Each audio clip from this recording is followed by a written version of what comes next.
మాట్లాడితే అర్థం ఉండాలి. ఉల్టా ఉల్టా చోర్ కొత్వాల్ గుడ్డ అంటేనట్టుగా దొంగనే దొంగ అరిసినట్టుగా మాట్లాడితే ఏమో న్యాయం ఉంది అధ్యక్ష? ఇదే కాదు, ఏ అంశంలో కూడా వాస్తవాలు ఒకటి ఉంటూ ఉన్నాయి, ప్రచారం ఇంకోటి చేస్తూ ఉన్నారు. ఇది దుర్మార్గమైనటువంటిది.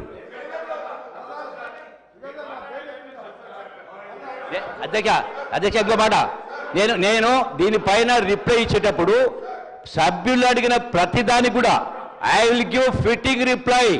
మీ ముఖం ఎక్కడ పెట్టుకుంటున్నప్పుడు కోమటిరెడ్డి వెంకటరెడ్డి గారు మంత్రి గారు గౌరవ సభ్యులు అవకాశం ఇస్తా సార్, మీరు నాకు అవకాశం ఇచ్చింది మరి తర్వాత దీన్ని క్లారిఫై. సార్, గౌరవ సభ్యులు ప్రశాంత్ రెడ్డి గారు అధికారం పోయి సంవత్సరం అయిందో లేదో ఒక కొత్తగా ఎమ్మెల్యే అయినట్టు 10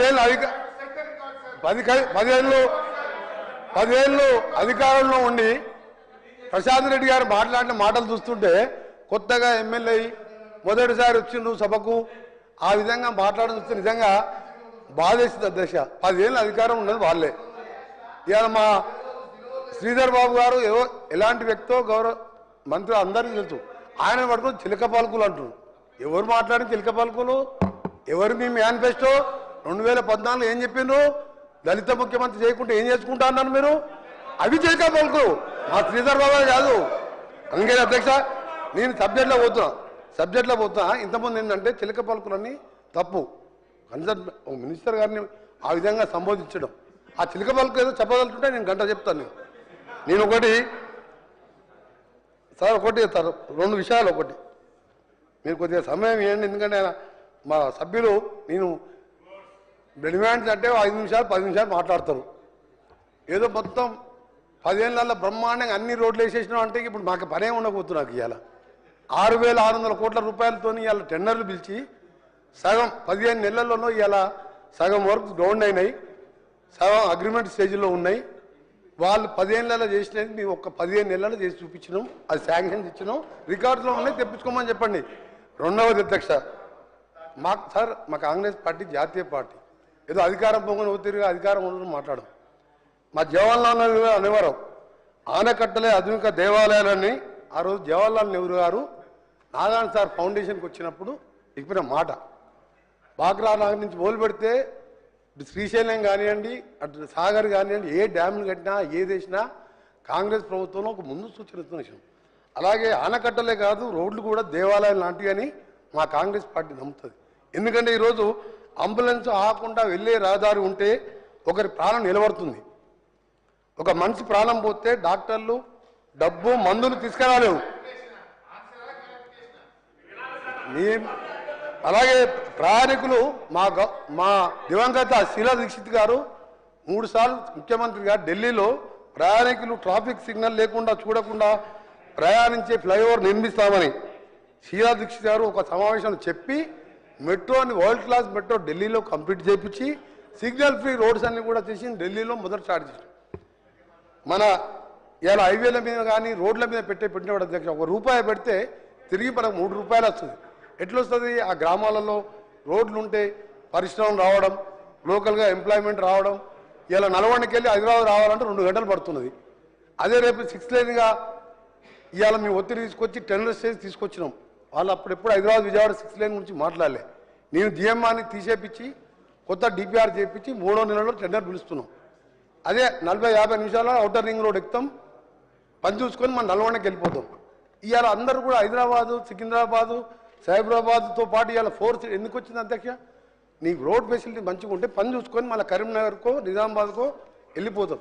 ఆ విధంగా ఆలోచించి ముందు చూపుతోని ఒక హ్యామ్ ప్రాజెక్టు 2016లో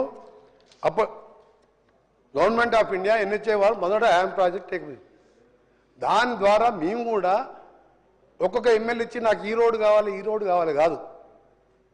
ఇవాళ సిద్దిపేట, గజ్వేల్, సిరిసిల్లలో ఎన్ని రోడ్లు వేసుకుంటూ తర్వాత నా స్పీచ్లో చెప్తాను. నేను ఫామ్ హౌస్కి ఏవి 600-700 కోట్లు తీసుకున్నో డీటెయిల్ మీకు వర్క్ వైజ్ చెప్తాను.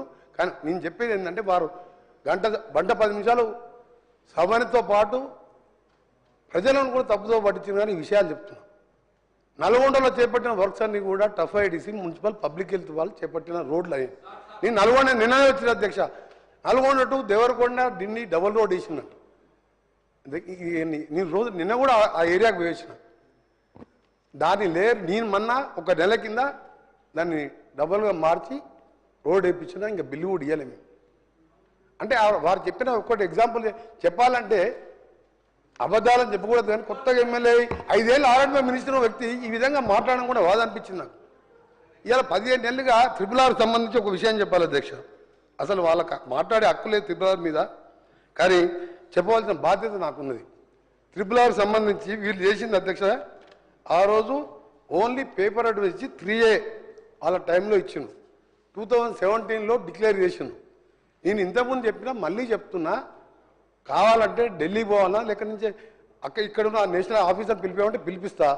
161AA నెంబర్ ఇచ్చిందా లేదా అప్పుడే ఇచ్చింది అధ్యక్ష కానీ ఎందుకు అప్రూవల్ కాలే ఎందుకు రాలంటే ప్యాటేసి చెప్పని తర్వాత తెలుసుకున్నాను 5 ఏళ్ళు ఆర్ఎండ్బీ మినిస్టర్ను నేనై 15 నెలలు అయింది 3 నెలలు అలా పార్లమెంట్ ఎలక్షన్ కోడ్ పోయింది 12 నెలల్లో ఎన్ని వేల కోట్ల వర్క్ పిలిచినావు ఎన్ని గ్రౌండ్ అయినావు నువ్వు పోయి తెలంగాణ తిరిగిరా ఒకటే ప్రతిపక్షంగా రాగా ఒక తీరాగా అధికారం ప్యాటేసి అంటే project alignment and technical approval committee దగ్గర పెండింగ్లో ఉన్నది ప్యాటేసీలో అప్రూవ్ అయితే తప్ప మేము పే చేయలేము రైతులకు 88% జనవరి 2025 వరకు 88% కాన్సెంట్ తీసుకున్నాం రైతుల దగ్గర ఎప్పుడైతే ప్యాటేసి ఈ అప్రూవల్ మన 11th రోజు గడ్కరీ గారు కలిసినప్పుడు వారు ఏం చెప్పారంటే తప్పకుండా ఈ 2 monthsలో